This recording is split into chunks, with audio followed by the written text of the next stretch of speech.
Hi, everyone. I'm Tricia from Tech Knowledge, and this month we're highlighting women in the technology industry. And today I have with me Kevallyn Paskos of KP Design Consulting. Welcome, Kevallyn. Thank you for having me, Tricia. I really appreciate it. Yeah, thank you. So here at Tech Knowledge, we love to highlight women in the industry who are doing the things and getting things done. So thank you so much for joining us. So, Kevallyn, Absolutely. tell us a little bit about yourself and your background.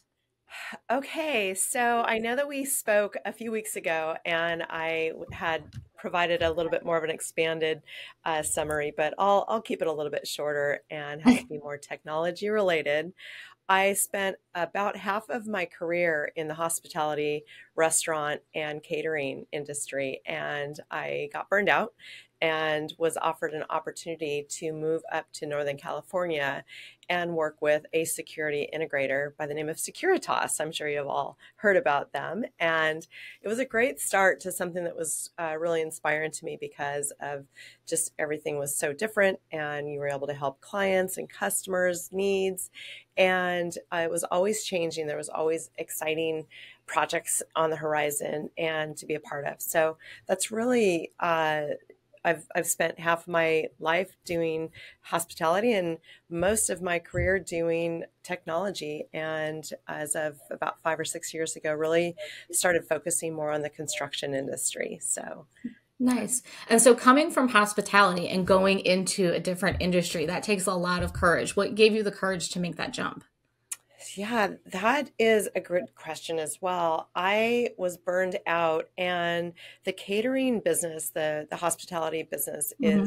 is really 7 days a week, and there's not a whole lot of it's you're always on the next project or the next event, and it was tremendously long hours of say maybe 10 to 14 hours per event, and it just got to the point where physically I knew that I could make more of an impact working for an organization, and just my skill set and just what I had to bring to the table, I felt that I could definitely convert that to something else. And I actually wanted to do that. So when technology came up, I knew nothing about. I was open to the opportunities.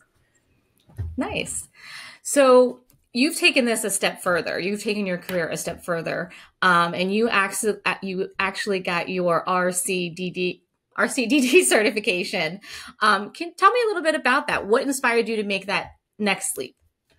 I love the story. So, what inspired me to actually get the RCDD was a rubber stamp that had RCDD on it from a colleague. He had it in his drawer.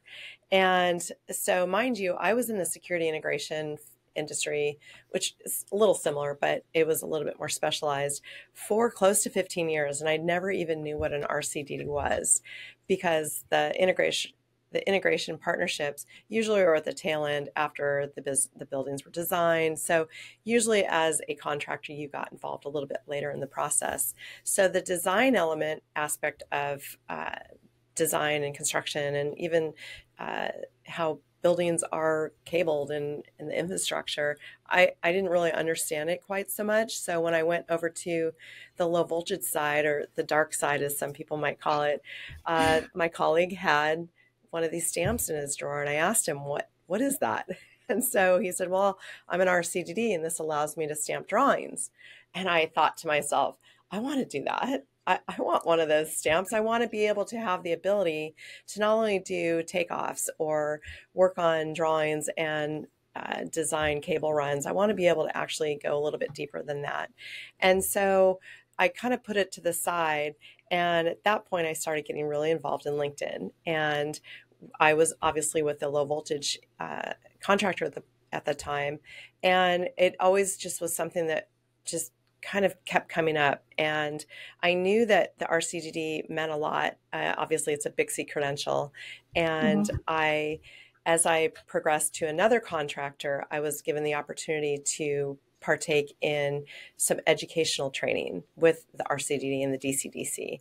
And again, it wasn't something that I had in my back pocket yet, but seeing the collaboration and the camaraderie and this feeling that I was seeing these people have with these credentials, I knew that that was something that was really inspiring to me.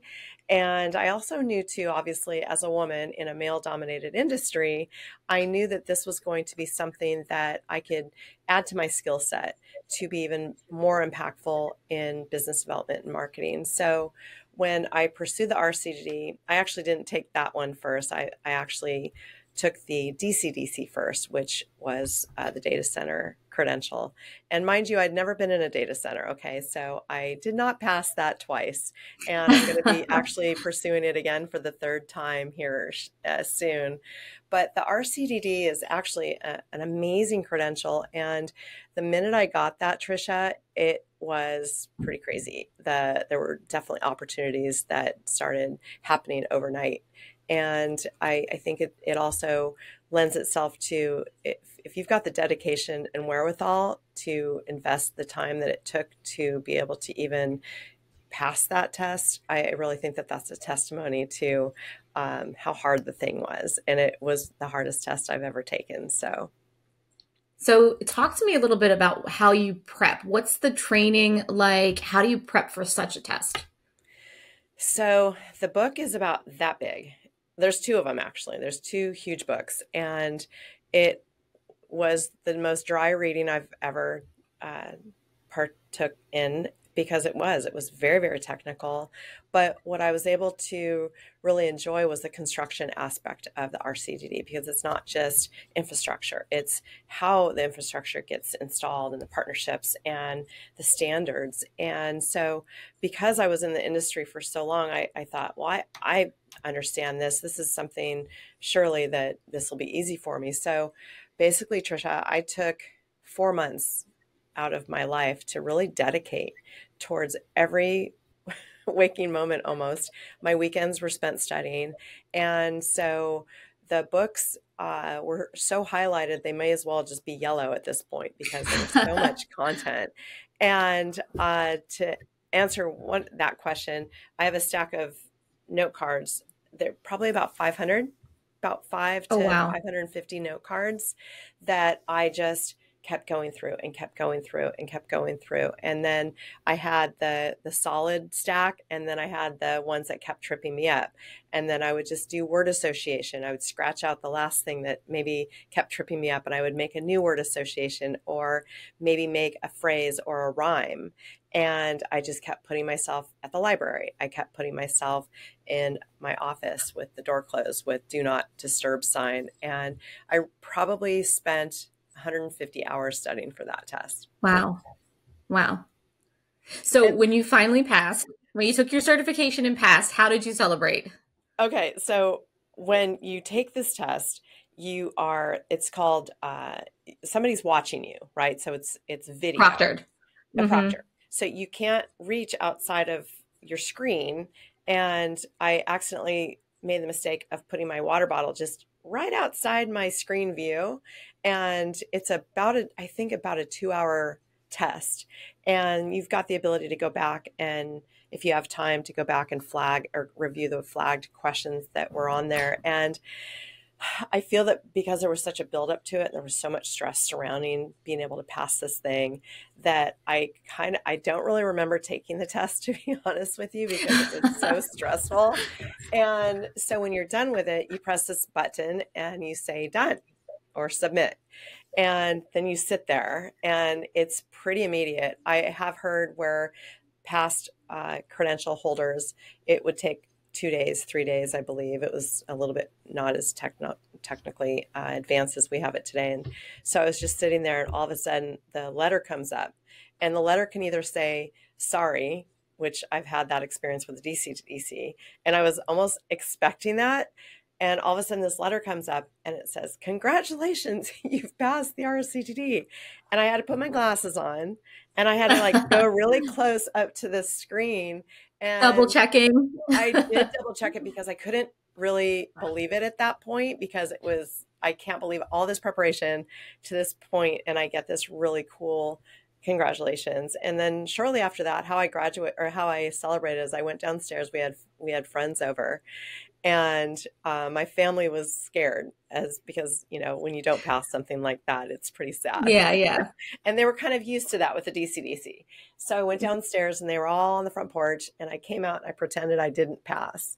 And they were scared for me, right? They were, Oh no. no. And then I just raised my hands. I'm like, I passed. So it was a really defining moment for me. And I think I just was calm that night and just really enjoyed just soaking it in. And then I posted that I passed, and that's when the phone calls and the texts and the accolades, and BICSI was awesome. You get to talk to these people about getting your certificate, and you could buy a stamp. So I could actually have my own stamp now. So we've come. Did you get the stamp? Did you get? I'm going to. I feel just for the novelty of it. I feel yes. Yeah. So talk a little bit. So you got your certification, and then talk a little bit about what it's like to be a member of BICSI. Sure. So I first learned about BICSI because I was working for somebody that was a former president, and that person I worked directly under. And it was really then I didn't become a member while I was working with that team and him, because I didn't really understand how it could apply to my career or advance my career aspirations. So the more we got involved, the more that we were doing these CEC educational opportunities, the more I realized, I should probably become a member. And so that's when I became a member, was because I was talking with RCDDs all the time, and I was the coordinator for these events. So I felt that it was pertinent for me to be aligned in that way. And then the more and more I got involved, my boss at the time said, you should go for Western Regional Director. I don't even know what the organization is about at this point. So let's pump the brakes a little bit and let me learn more about this organization.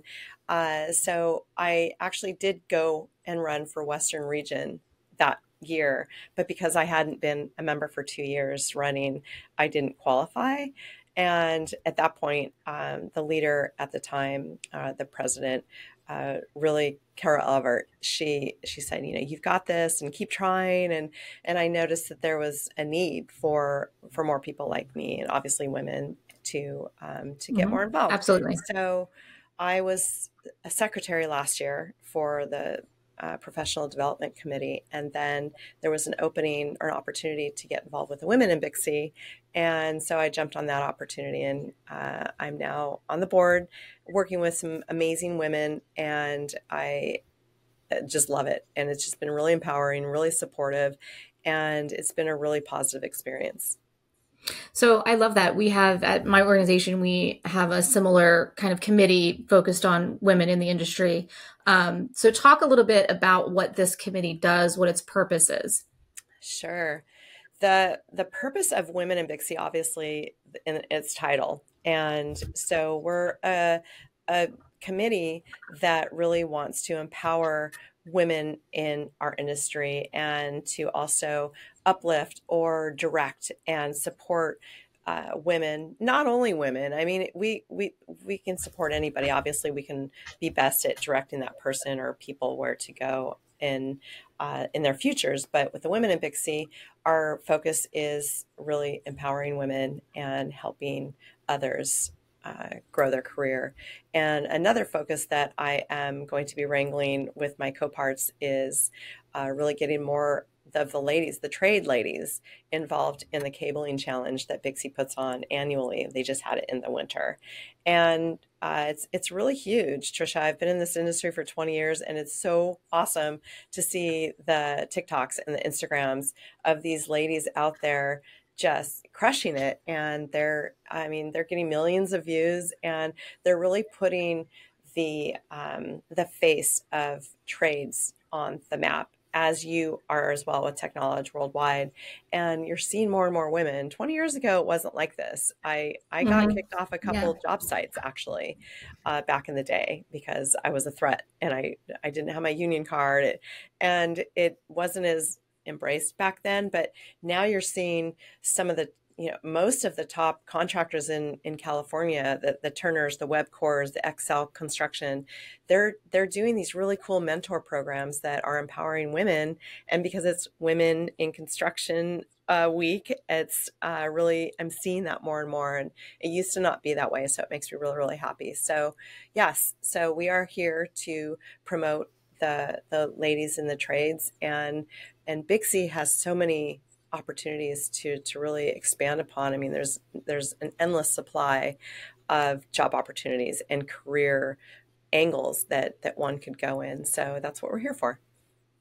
So that's actually wonderful. And that's kind of the reason why, well, it's definitely the reason why we do this in March for Women's Appreciation Month, to highlight women in the industry. I had someone as a guest, Ariel, a couple of weeks ago. She was really great. She does fiber, and it was great. So that's awesome that you're a part of that committee and helping, outreach to women. And it's definitely still a male dominated industry for sure. But the tide is turning where we're seeing more women in STEM in general, which is just a great thing to see. Yes. All right. So I want to go ahead. I was just going to shift a little bit from BICSI to talking about your consulting business, KP Design Consulting. So you're a member of BICSI, you're working for other corporations throughout your career, and then you make the leap to start your consulting business. What did that look like? Yes.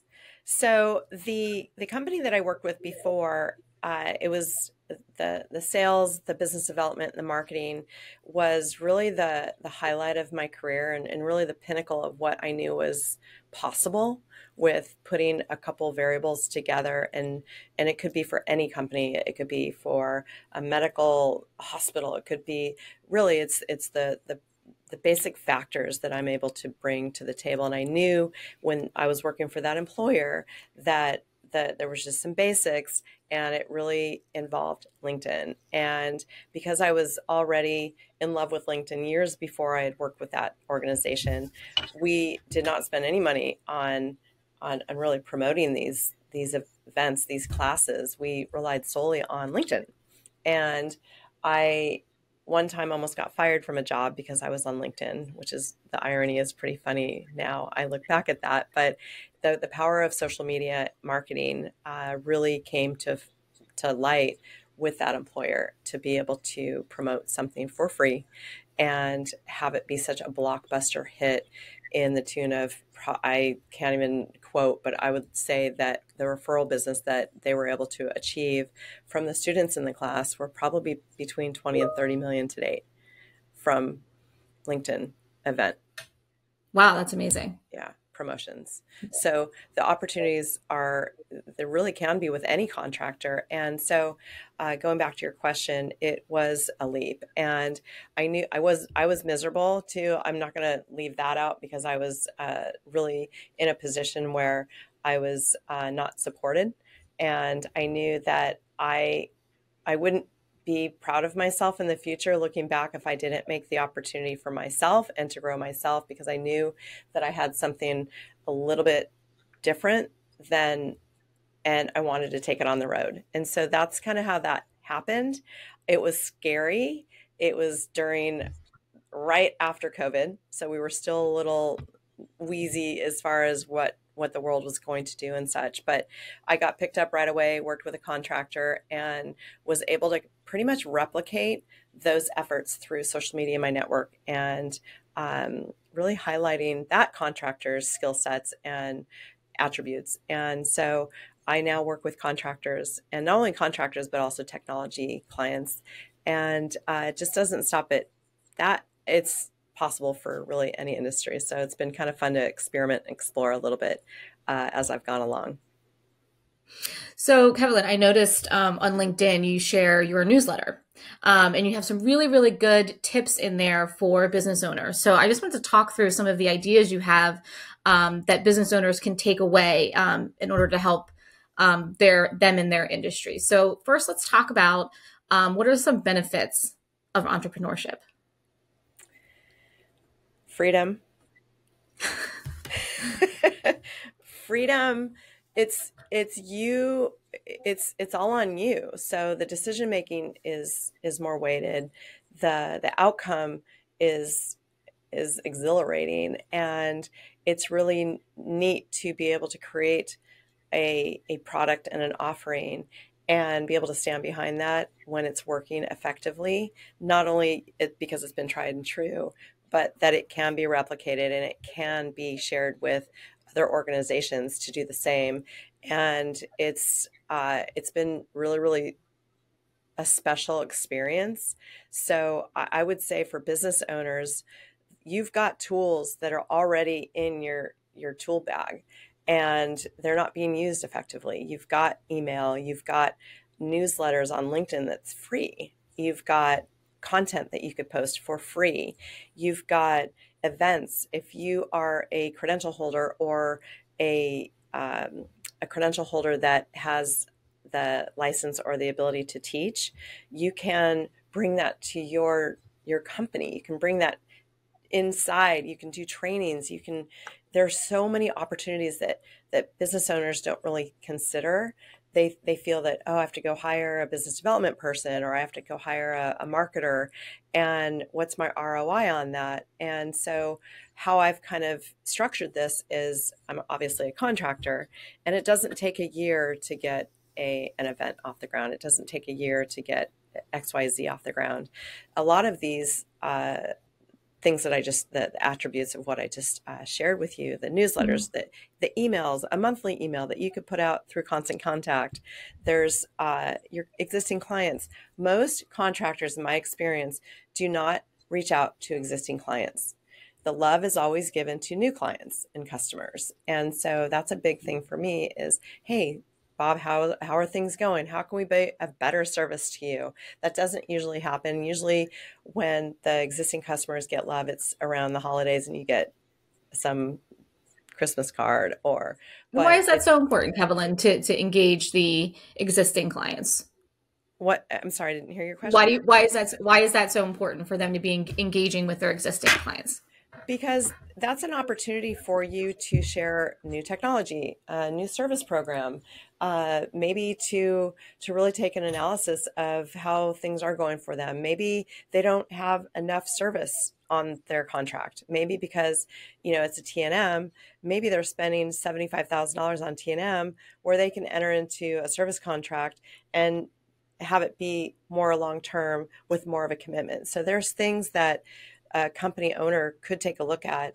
And, a lot of this is reoccurring revenue, right? That's the gold mine. That's really where you want to be so that you can expand or scale or open a new office or hire new people.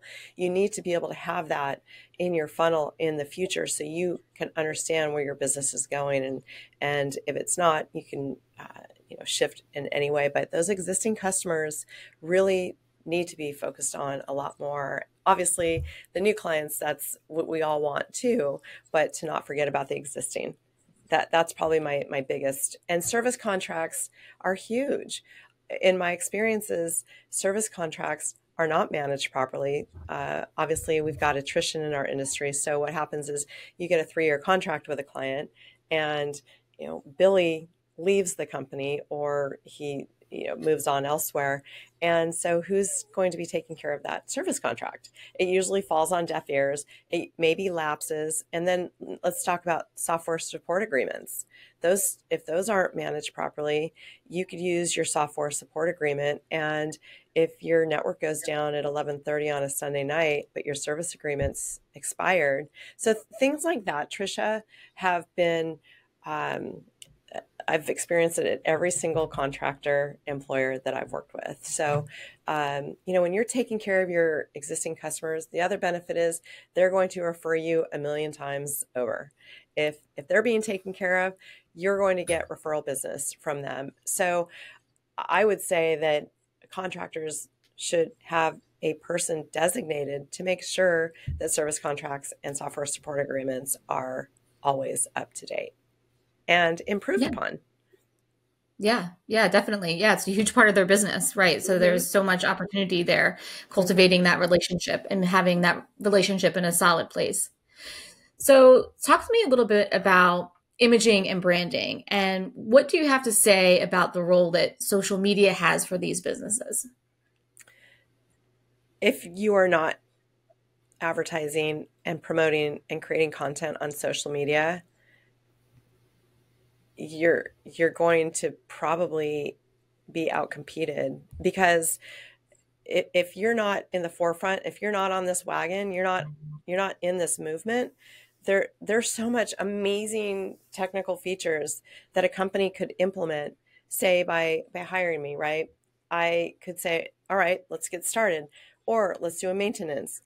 Are you scaling? Are you growing? Are you maintaining?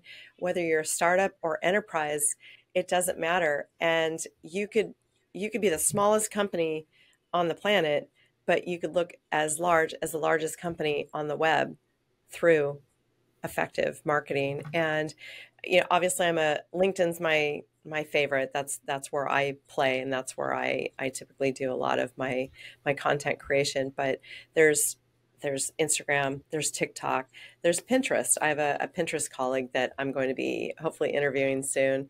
So the sky is really the limit. And TikTok, let the technicians use technology and TikTok. Let them show off their cabling work, their closet work after a job. Let them show that off, and maybe have a little class on it, as far as, hey, if you guys are going to post, can you put the brand on there at least? Or, can you do a hashtag of the company in which you work for? There's been viral posts.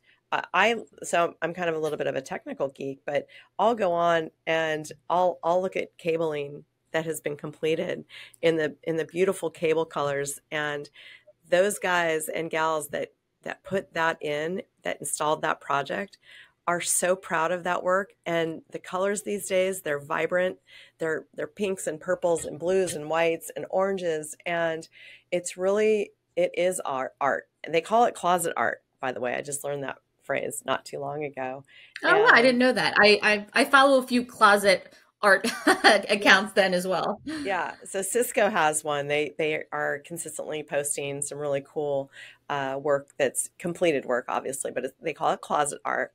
And when you're on a job site and you just look up and you see the conduit and you see the fiber runs and you see the low voltage cabling, those guys and gals that put that in, that's why they take pictures, because that is serious business. And it's something that I want to start sharing more of. I'm actually thought about this morning to highlight those businesses, because when we start highlighting businesses like that, it puts them on the map. And it's that cross-functional marketing that, I don't know who these people are, but they do a beautiful job. And maybe they're based in LA, and maybe that might just be a little something that is fun for them to enjoy, as far as being recognized by an industry peer. So do you find that all social media sites equal, or is there one that you really find success on? Like, is LinkedIn really the place to go, or are all social media sites kind of varying degrees of participation? Great question. And I would say, in my experiences, and also I want to do a shout out to Chuck Bowser, 3, RCDD, tech. He and I really have enjoyed some nice collaboration. And he has a YouTube channel. I don't have a YouTube channel just yet. And so the neat thing with, when, say, we're doing this show, this podcast today, you are going to be able to take this MPEG data. I'm not sure what is the format you're going to end up with, but now you can share it to LinkedIn, you can share it to YouTube, you can share it to Instagram, maybe some short clips. The sky's the limit. So really the trick is to find a platform that works for you. Obviously, let me just rattle off, I think, just by memory, of what the top ones are, and it would be LinkedIn, in our industry anyway. LinkedIn, YouTube, TikTok, Instagram, Pinterest, I think Twitch, but I'm not familiar with Twitch.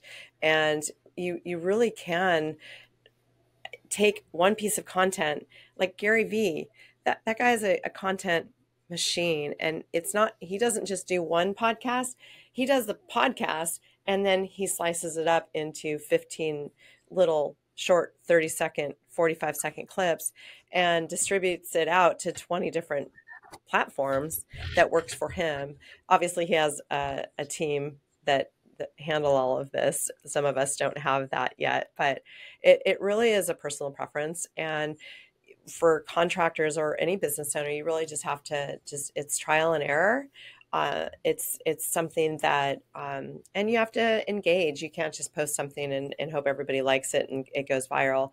The investment, I would say the first year that I was doing this, I felt like I was a newcomer to business because it was so much different than what I was used to. And you have to get a little street cred. You can't just show up and, I mean, some people do and get lucky, but for the most part, you can't just show up and expect the POs to start flying through your email because it doesn't happen. So Right, it right. does take time. So that's what, again, something for contractors and business owners to take into consideration. There are contractors like me, there are specialists like me that can help you build your brand faster because I'm a photographer on the side. So technically, as far as digital networking and marketing and such, it was a massive learning curve for me. So that would be probably one warning that I would have for business owners is if you're going to try to do this yourself, as you guys have probably experienced, it's a learning curve. This is no easy task to do this effectively and efficiently. Sometimes you're up until the wee hours trying to figure out why this isn't working or that bell isn't working or that little trick is not working. So, yeah. So creating content, obviously important, right? And you help kind of help a contractor navigate through that process. Aside from creating content, though, I heard you mention about engagement, right? So is it important for these business owners to be forming relationships with their followers and commenting and what does that look like? Oh yeah, definitely. So it's the algorithm. And as far as LinkedIn, it's not everybody really understands. Even if they give you the secret code sheet, it's still, how does this even work? And why did that go viral? And why did that not go viral? And why did I spend so much time on that post and crickets? And really it is about engagement, Tricia. It's about creating fun, authentic, and educational / entertaining content, because when you're able to do that and not have it be a pitch every single time, because that's not effective, you build it into your brand. And I'm going to go back to Gary Vee again. Obviously we know the guy sells wine and he worked in his dad's wine shop for 10 years and he's been doing this for X amount of years beyond that. But his big message is kindness and really showing that to the world. And it's something that works for him. And we go to him because we know that that's what we're going to get. And really depending on who you follow or what industry that you're in, it's, find a couple influencers that really inspire you and watch them and consume their content and engage on Gary V's, engage on any of the other influencers that you might come across. As a matter of fact, Gary Vee, he looked at my LinkedIn page a few weeks ago. So I don't know if it was a bot. I don't know if it was an employee, but it was a little bit of a highlight. And engage. So say you do a post, and I would recommend doing a post 3 days a week. That's pretty active. I would say 1 to 2 is going to keep you on the map, and make it fun. Make it something that you did on the weekend, or have it do a video. The short videos are terrifying. I'm going to tell you right now, they are terrifying to record yourself, whether it's with a teleprompter, which that's tricky. I don't really recommend it because it comes across as a teleprompter, but have a message maybe that you've practiced beforehand and keep it under a minute, and just use your cell phone. I have an Apple, just as simple as this, and I use it everywhere I go. And it's really, really easy to, there's a couple really wonderful products out there that can record you as you go along, or you just post it to LinkedIn and they do the captions at the bottom for you. But I would say video is going to be your number one really element that's going to gain the most traction for you. And being consistent, engaging on other people's posts. And when you post, engage with the people that have provided comments on yours. So those are really the top, and don't be salesy. You can't be salesy. That's a big no-no. So I would say video, engaging, commenting, and making sure that you're consistent as well.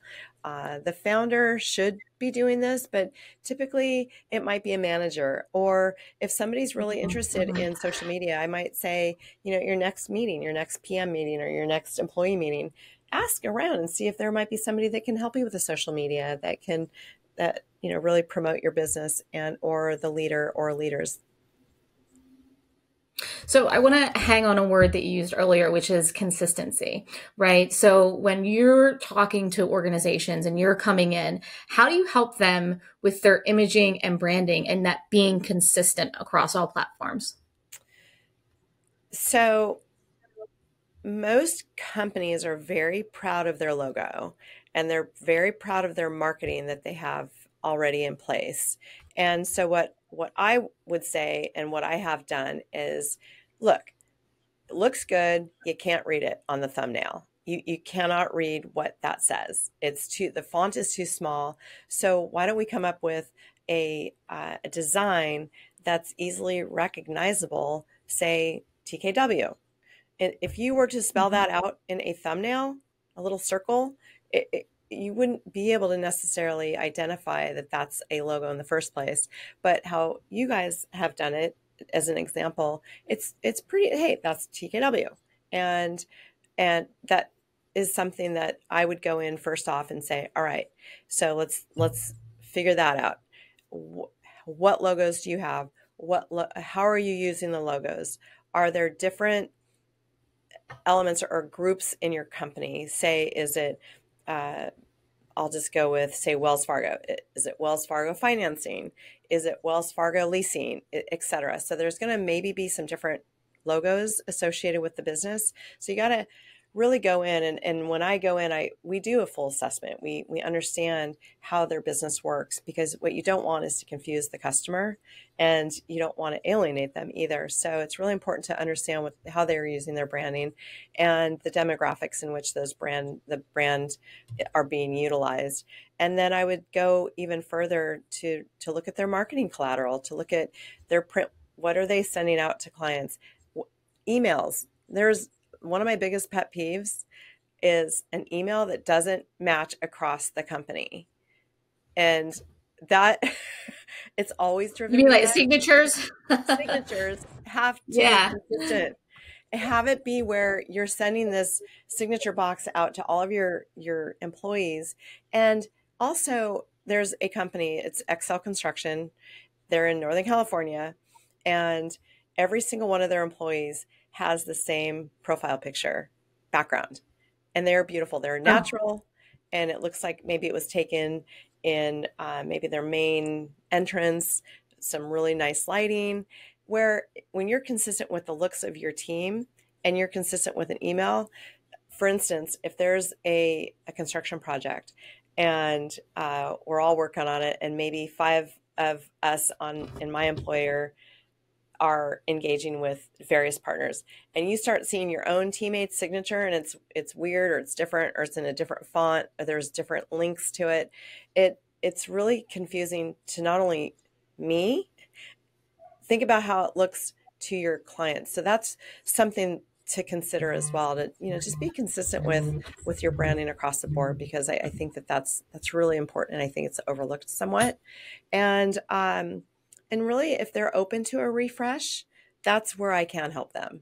And that's where even LinkedIn would come into the picture, of where utilize that banner on your LinkedIn page. That is prime real estate. That is beachfront property, not on a cliff. That's beachfront property that's set back somewhat, that you can utilize, and it's free. So that's also something that I can help customers with. All right, let's take a look at your leadership's profile pictures. Let's take a look at your leadership's, the pages.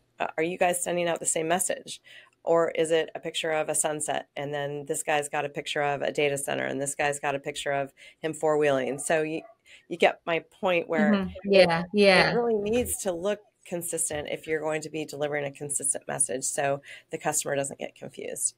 And then we just go from there. We take a look at newsletters and such, and what that what that's going to look like. And are you local? Are you regional? Is this something national or global? And is this going to be a team, or is this going to be something that I'm going to be helping you out with for the next 3 to 6 months? So I want to touch on something that you mentioned a couple of times, which is really the profile picture, right? That's your face out there to the world. Why is it important to have really consistent and good, profile pictures? And how does photography in general for what you're posting, how does that, why is that so important?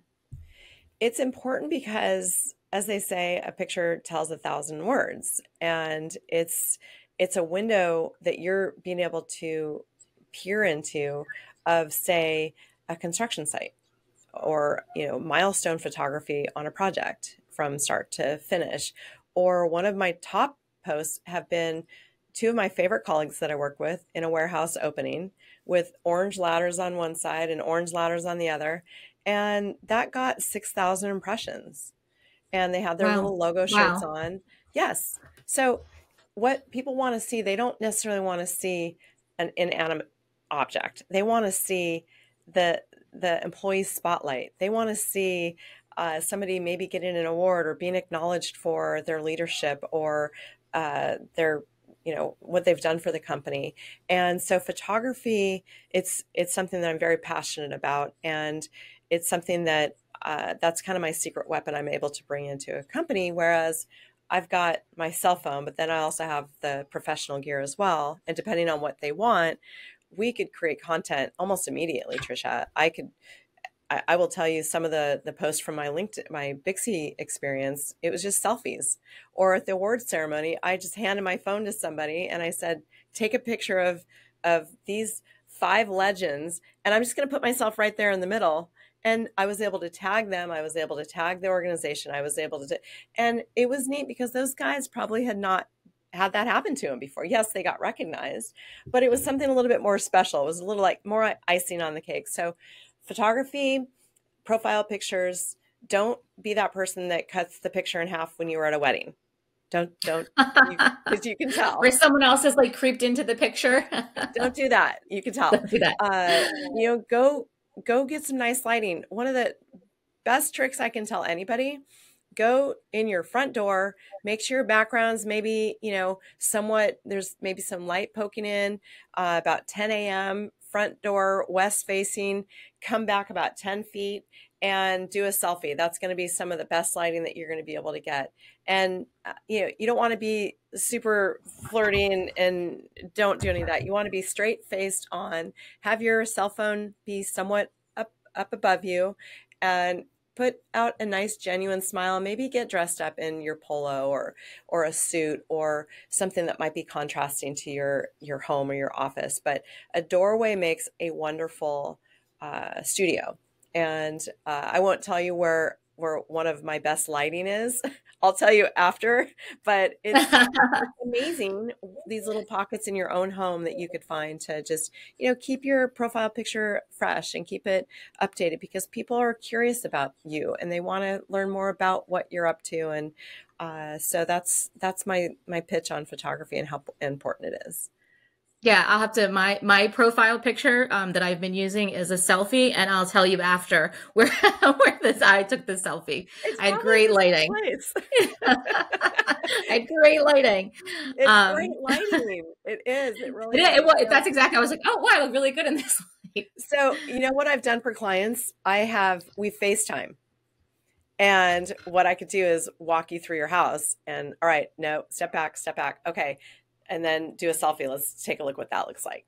Or even on a Zoom, you could do a screenshot of yourself. If you've got, some decent lighting, whether you're at the office or elsewhere, do a screenshot of you and just save it as a JPEG. And it's pretty amazing what one can do, but, smile too. If you're a little serious and you look like you mean business, that's one thing, but what your face looks like, and add a little endearment to there, add a little friendly tone to it. And that will speak volumes. And I cannot emphasize a nice profile picture with a smile enough.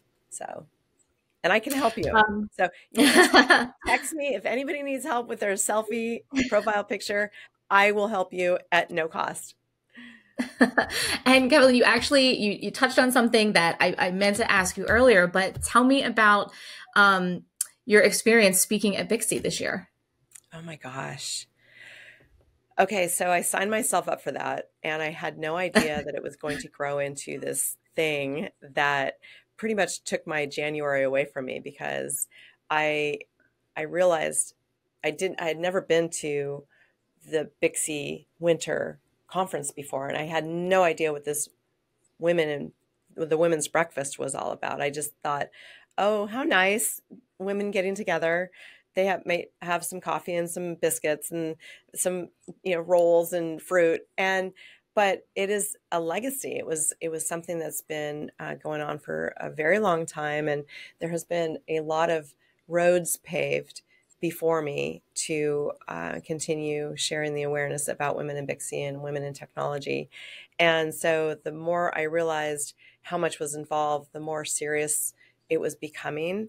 And this was an obligation. This was a full-on professional commitment. And so there were deadlines, and I had to do a pre-recording that I would like to share with you. So the pre-recording needed to be half hour of me pretending I'm talking to you for a half hour, or the crowd. And there was one night that I was up until 3 o'clock in the morning, because there was no way that I was going to ruin my Saturday doing this pre-recording. So I did that, and I kept screwing up. So that's why it took so long. I just kept screwing up. I had to re-record. And then I got feedback that was, that's nice. We need more. I'm like, oh no. So then I started looking for a coach. And I'm like, maybe I'm over my head. Maybe this is something that, why did I sign up for this? And then I put those concerns and the self-talk out of my head. And I said, I know why I signed up for this, because I want to make a difference, and I want to share a message that tells my tale, and that anything is possible if you work hard and believe in your capabilities and skill set, and to be brave and strong. And I knew that was worth it. And so pretty much took January off. And my January started in February, and I put many, many, many, many, many hours into just going over this content. And Tricia, this was 9 pages, and you've seen my font. Okay. So it was probably more like 10 pages.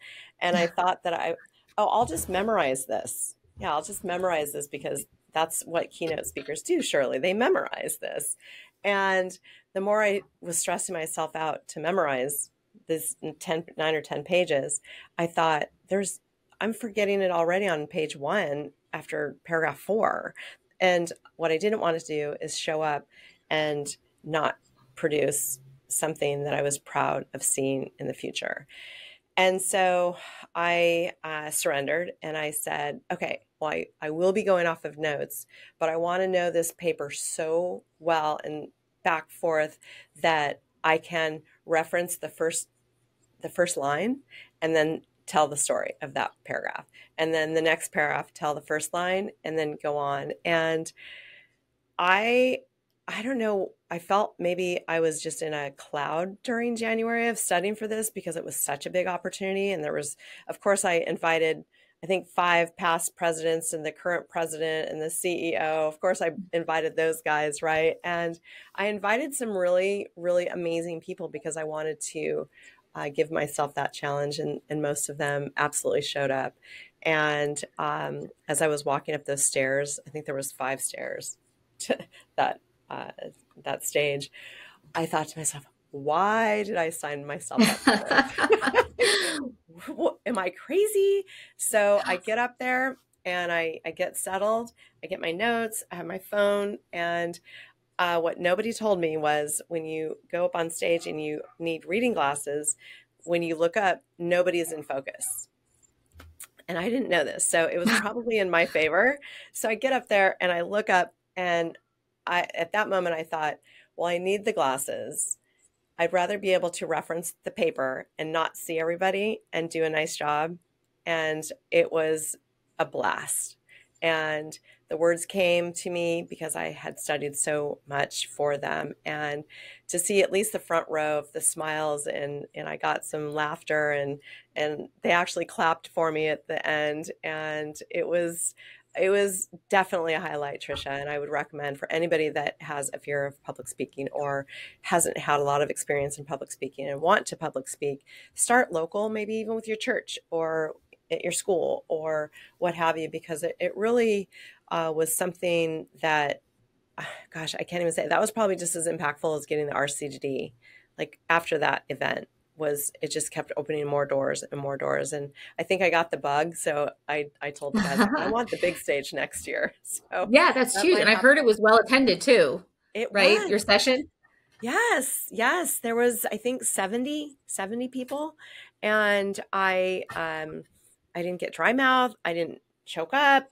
I survived. I didn't faint. And there was photographers there. It was great. And just, I would say the support from my peers was beyond memorable. Yes, it was. Cindy Garrison and Penny Ferguson and Alvin Gilmore. I'd like to point those three out.